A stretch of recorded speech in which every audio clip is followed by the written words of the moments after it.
બનાસકાંઠા વાવથરા જિલ્લાના ઠાકોર સમાજનું એક મહાસ્નેહ મિલન દિયોદર બોર્ડિંગ ખાતે યોજાયું હતું। આ કાર્યક્રમમાં ભાજપ અને કોંગ્રેસના દિગ્ગજ નેતાઓ જ્ઞાનીબેન સ્વરૂપજી અને અલ્પેશ ઠાકોર એક મંચ પર જોવા મળ્યા હતા।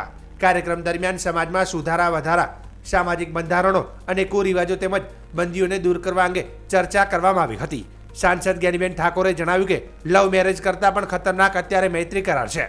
બે છોકરાઓની માં હોય, સામે છોકરો લગ્ન કરેલો હોય, ઘરે છોકરા નાના નાના હોય, બાપ કરગરતો હોય, છોકરા પોલીસ સ્ટેશનમાં જઈને કરગરતા હોય છતાં છોકરા પાસે નથી રહેવું। મૈત્રી કરારનો આ સૌથી ખરાબ કાયદો છે। પહેલા સમાજને નક્કી કરવું પડશે કે આપણા સમાજમાં જે દીકરાના લગ્ન કરેલા હોય અને મૈત્રી કરાર હેઠળ કોઈ દીકરીના લગ્ન કરેલા છે અને એને મૈત્રી કરાર હેઠળ લઈ આવે ત્યારે 500 લોકો સાથે જઈ તેના ઘરે જઈને બેસી જવું જોઈએ। આની સામે તમે આકરા નહીં થાવ તો સમાજ આખો વેરવિખેર થઈ જવાનો છે।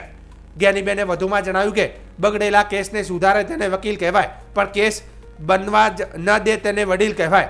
આપણા સમાજે જેમ નક્કી કર્યું હતું કે પગ ઘસીને મરી જવું પણ દારૂ નથી પીવો, જેને સવારે 7 વાગે પણ દારૂ વગર નહોતું ચાલતું તે પણ સમાજનો આદેશ થયો એટલે દારૂ છોડી દીધો। મહિલાઓ તો એટલી ખુશ થઈ કે કહેવા લાગી કે અલ્પેશભાઈનું સાથે બહુ સારું થાય, તેઓએ આ દારૂના ત્રાસમાંથી અમને છોડાવ્યા। વધુમાં સાંસદે કહ્યું કે ઠાકોર સમાજ દારૂ પીવાનું બંધ કરે ને તો 3 લોકોના ધંધા રોજગાર પર મોટી અસર પડે। પોલીસ, વકીલ અને ડોક્ટર આ 3માં તો મંદી આવી જ જાય। દારૂ પીવે એટલે ઝઘડા થાય, જે બાદ પોલીસ કેસ થાય, કેસ થાય એટલે વકીલ ગોતવો પડે અને ઝઘડામાં વધારે ઈજા થાય તો ડોક્ટર ગોતવો પડે। આમ બધાને તો બીજી રીતે ધંધો રોજગાર મળી રહે। વકીલ હોય તો કોઈના સમાધાનના કેસ મળી રહેશે, ડોક્ટર હોય તો એને પણ મેડિકલની સુવિધાઓ મળી રહેશે। જ્ઞાનીબેને જણાવ્યું કે અત્યારે સોના ચાંદીના ભાવ ખૂબ ચડ્યા છે। બીજા કોઈ સૂચન કરે કે ના કરે, જ્યારે લગ્ન કરવાના હોય ત્યારે 500 ગ્રામ ચાંદી અને 1.5 તોલાનું સોનું આપજો। એક મહિલા તરીકે હું તમને કહું છું કે અત્યારે વર્તમાનમાં બેન દીકરીઓને બુટ્ટી, મંગળસૂત્ર અને પગમાં જાજરી અને બંગડી આ વર્તમાન સમયમાં ચાલે તે બરોબર છે।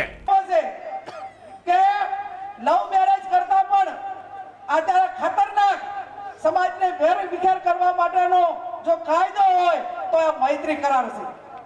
બે છોકરાની માં હોય, ઓલો છોકરો લગ્ન કરેલો હોય અને ઘરે છોકરા નાના નાના હોય અને બાપ એ કરગરતો હોય, છોકરા પોલીસ સ્ટેશનમાં જઈને કરગરતા હોય તોય કે મારે તો અહીંયા દાવું છે, છોકરા કન નથી રહેવું। આ સૌથી ખરાબ કાયદો છે કે નહીં? પેલું સમાજને એ નક્કી કરવું પડશે કે આપણા સમાજમાં જે દીકરાએ લગ્ન કરેલા હોય અને મૈત્રી કરાર હેઠળ કોઈ દીકરીના લગ્ન કરેલા છે અને એને મૈત્રી કરાર હેઠળ લઈને આવે અને અથવા આવું કૃત્ય કરે ને ત્યારે 500 દડા દઈને એના ઘરે દઈને બેહી જવું જોઈએ અને 500 થી 1000 દડા દઈને એને અહીંયા દઈને બેહી જવું જોઈએ। એની સામે તમે આક્રમક નહીં થો તો સમાજ આખો વેરવિખેર થવાનો છે અને મોટા ભાગે આ સમાજમાં દીકરીઓની અછતના કારણે જ્યાં હાડાપાડાની પ્રથા થઈ છે અને હાડાપાડાની પ્રથા ચાલુ થઈ છે ત્યારે જે નિર્દોષ છે એને પણ આદિ ઓલી લાઈન દાતી રીતે એના હિસાબે આનો ઘર પણ ભાગે છે। વાત સાચી કે ખોટી? એટલે એક ઘરને બે અને એના આજુબાજુ સંકળાયેલા હોય એ બધાને આ પરિસ્થિતિનો સામનો કરવો પડે છે। એટલે આવનાર સમયની અંદર સરકારના કાયદા ગમે એ હોય હું અભિનંદન આપીશ। હમણાં તમારા ભૂતકાળની અંદર ટૂંકા સમયમાં એક કિસ્સો આવી ચૌધરી સમાજમાં બન્યો હતો અને એમના સમાજના જવાબદાર આગેવાનોએ વિડિયા બનાવ્યા, સમાજ આખો ભેગો થયો અને ના હથિયારથી પકડીને પાછી એના ધણીને આગળ સમાજે હલાઈ કે ના રહી એમ આવું કરો। જેટલો સમાજ ઢીલું મેલશે બેન દીકરીઓ માટે, આ ઠાકોર સમાજની દીકરીને ક્યાંય ભાગાડીને લઈ જવું એટલે નોર્મલ વાત, એને વેરવિખેર કરવી એટલે નોર્મલ વાત।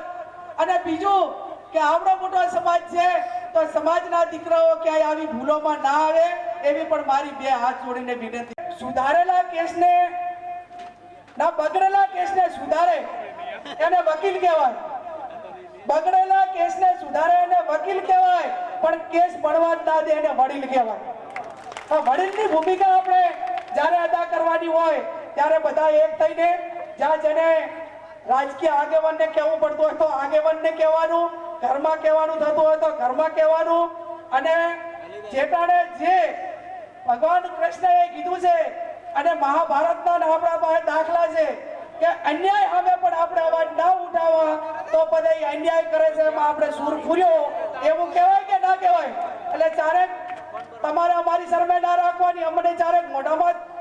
રીસ ઘડાઈ નાખો ને તો હાટા હાટા કહી દેવાનું. અને તમે બધાને કહો તમને એમ કે અમારા તો કઈ વાંક જ નથી. પણ તમારા નાના મોટા સૂચનો હોય, નાના મોટી તમારી કોઈ અમારે સમજણ માટે કરીને તમારી એક વાત હોય તો પણ એ સાંભળવા. આખા ગુજરાતની અંદર દારૂ બંધ થયું. ગામડા એની કમિટીઓ બની. ગામમાં દારૂ પાડે કે કોઈ પીએ તો એનો દંડ નક્કી કર્યો તો લાખો રૂપિયા ગામોની અંદર ભેગા થયા હતા. એ ગામે નક્કી કરે, સમાજ નક્કી કરે, અને જો એ પ્રમાણેનું વાતાવરણ થાય તો એ હિસાબે આજે લાખો કરોડો રૂપિયાનો સમાજને ફાયદો થયો તો કે નતો થયો? એટલી શાંતિ થઈ હતી. અને બૈરા તો એટલા રાજી થયા હતા કે અલ્પેશભાઈ નું હાથે બહુ સારું થાજું કે આ દારૂના ત્રાસમાંથી છોડાય. હવે પાછું એવું ને એવું કરવું પડે છે. હવે પાછું વધારે પડતું અત્યારે મારું બેટું હોનું સાદી મોંઘું એટલું થયું. એની હાથે મારે કોઈ વહીવટી તંત્રની વાત નથી કરવી, પણ જ્યાં સુધી તમે કોઈ પણ વસ્તુ કુરિવાજો હોય, વ્યસન હોય કે કોઈ પણ પ્રકાર હોય, મેં અગાઉ કીધું એમ કે જાતે મનથી નક્કી કરવું પડશે, સમાજે નક્કી કરવું પડશે, આગેવાનોએ નક્કી કરવું પડશે. શું તમને પોલીસ આવીને એમ કહે છે કે તમે દારૂ બંધ કરો? તમને કોઈ ડીએસપી કહે છે? કોઈ તમને પીઆઈ કહે છે? જો ઠાકોર સમાજ દારૂ પીવાનું બંધ કરે ને અને આ વ્યસનોમાંથી, બધીઓમાંથી, અમુકમાંથી નીકળી જાય ને તો આ ત્રણના ધંધા રોજગાર ઉપર મોટી અસર પડે. એક પેલી પોલીસ, વકીલ અને આ ડોક્ટર, આ ત્રણમાં તો મંદી આવે ને આવે જ. ભાઈ ખેમાજી, દારૂ પીએ એટલે બાજે ઝઘડા થાય એટલે પોલીસ કેસ થાય એટલે પાછો વકીલ ગોતવો પડે, અને એના વચ્ચે પાછું વધારે વાગ્યું હોય તો ડોક્ટર લાવો. પણ આ વાત સાચી ખોટી? આટલા તો બાંધેલા. જો એક જણો દારૂ પીને કાંઈ કરે તો પછી આ ચારની પ્રોસેસમાંથી પસાર થવાનું પાકું ને. આટલા ઠેકાણી દો ત્યારે એનો છુટકારો થાય.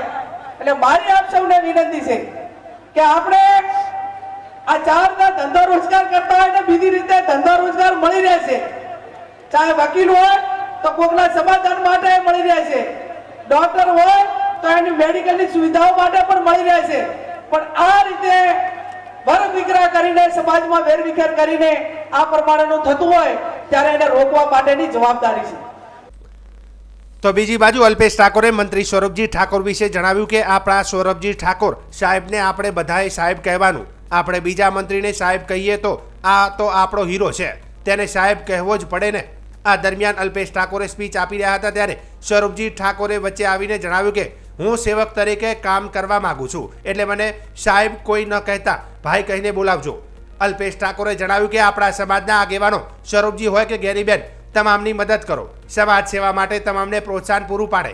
એક સામાન્ય ઘરમાંથી આવેલી બહેન, એક સામાન્ય ઘરમાંથી આવેલો યુવાન આજે ધારાસભ્યથી લઈ સાંસદ સુધી અને મંત્રી પણ બન્યા છે, તે કોઈ નાની વાત નથી. જીએમડીસીમાં સમાજની સભા વિશે જણાવ્યું કે 26 જાન્યુઆરીના રોજ આપણે રાત્રે 3 વાગે સભા રાખી છે. રાત્રે સભા રાખવાનું બસ એક જ કારણ છે કે બધા સમાજો જાગી ગયા છે અને આપણે ઊંઘતા ન રહીએ, એટલે રાત્રે સભા રાખીને જગાડવા છે. જે સમાજો આગળ આવ્યા છે તો તે કેવી રીતે આગળ આવ્યા છે તે પણ શીખજો. સમાજની આટલી ચિંતા કરજો. અને છેલ્લે મને કેસાજી શાયરીઓ બહુ કે ને, એટલે એટલું જ કહું, मेरे चेहरे को पटकर सोचते हैं कि मुझे पहचानते हैं. मेरे चेहरे को पटकर सोचते हैं कि मुझे पहचानते हैं. મારો ચહેરો જેને ગણાયું કે ચાને ઓળખીએ છીએ, અંદર કેટલું તોફાન પડ્યું છે કોઈને ખબર નથી. મારો સ્વભાવ છે લડવાનો.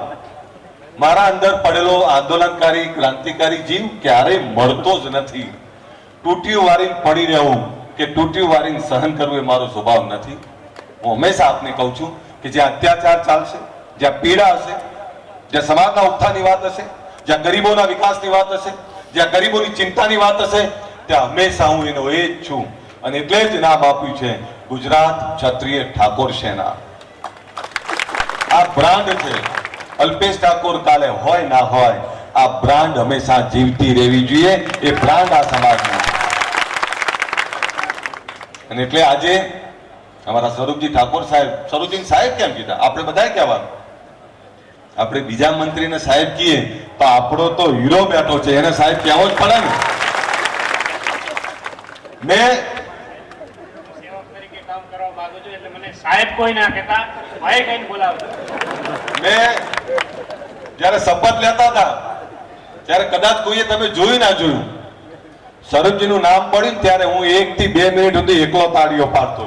મારાથી વધારે રાજીપો કોને હોય અને મારાથી વધારે હરખ કોને હોય? પણ એમણે કહ્યું ને, મેં એ વખતે કહ્યું હતું ને હજુ કહું, આપણા દીકરાને મોટો કરવો, એને માન આપવું આપણી જવાબદારી છે. આપણી બેનને માન આપવું આપણી જવાબદારી છે. આપણા આગેવાનોને માન આપવું આપણી જવાબદારી છે. ત્યારે ગુજરાત સરકારમાં મંત્રી બનીને બેઠા છે આપણા સ્વરૂપજી ઠાકોર, આપણા બેન જ્ઞાનીબેન, આપણા કેસાજી, આપણા અમરતજી અને આવા તમામ આગેવાનો. હજુ તો તમારે ગામના સરપંચથી લઈને તાલુકા જિલ્લા પંચાયત સુધી જે કોઈ આપણા ઈમાનદાર કામ કરે એવા કાર્યકર્તાઓ છે, બધાની મદદ કરો, બધાને સમાજ સેવા માટે પ્રોત્સાહન પૂરું પાડો. આ વિસ્તારનું ઋણ છે. નહીતર એક સામાન્ય ઘરમાંથી આવેલી બેન, એક સામાન્ય ઘરમાંથી આવેલો યુવાન આજે ધારાસભ્ય, સંસદ સભ્ય અને મંત્રી બને, આ કોઈ નાની વાત નથી. એ તમારા બધાના આભારી છે. મને આટલું મોટું માન, આટલો પ્રેમ આપના તમે છો. અને બનાસકાંઠાએ જ્યારે શરૂઆત કરી ત્યારે દબંગ અને ખૂબ ક્રાંતિકારી કરી છે. એક ગીત હતું કે ઘેલું કર્યું ગુજરાત, બનાસકાંઠાએ ઘેલું કર્યું ગુજરાત. હું આજ કહીને જાઉં છું, આ લાભ પાંચમ છે. આવતી લાભ પાંચમે જ્યારે ફરીથી આ જ પ્રાંગણમાં આવીશ ત્યારે એટલું કહી દઉં કે આ બનાસકાંઠાએ શરૂ કરેલું ગુજરાત, આ કોઈ ગુજરાત ઘેલું કરેલું ગુજરાત હશે. આ યાત્રા ના રોકાવાની છે, ના ઊભી રહેવાની છે. અને તમને એ કહેવા આવું, 26 જાન્યુઆરી જીએમડીસી ગ્રાઉન્ડ ભર્યું હતું, એને 10 વર્ષ થાય છે. અહીં બેઠેલા બધા આગેવાનોનું આમંત્રણ છે અને આખા ગુજરાતના તમામ આગેવાનોનું આમંત્રણ છે મારું. અને કોઈએ મને પૂછ્યું કે ટાઈમ શું રાખ્યો આપણે, તો 26 જાન્યુઆરી આવતા રાતના 3 વાગે સભા રાખી છે આપણે. એટલે અમરતજી, જ્ઞાનીબેન ને કેશવજી મને પૂછશે, સ્વરૂપજી કે સાહેબ, સ્વરૂપજીને ખબર, પણ અહીં બેઠેલા બધા આગેવાનો એવું પૂછે કે રાતે 3 વાગે શું છે? બધા સમાજો જાગી ગયા, હજુ આપણે ઊંઘતા નહીં રહ્યું, એટલે રાતે જગાડવા છે તમને. બધા જાગી ગયા, આપણે ક્યાં સુધી ઊંઘતા રહીશું? ભેગું થવું છે ને રાતના 3 વાગે. રાતે 3 વાગે ભેગા થશે ને તો આખો દેશ જોશે કે આ શું વળી રાતના 3 વાગે થવું છે ભેગા.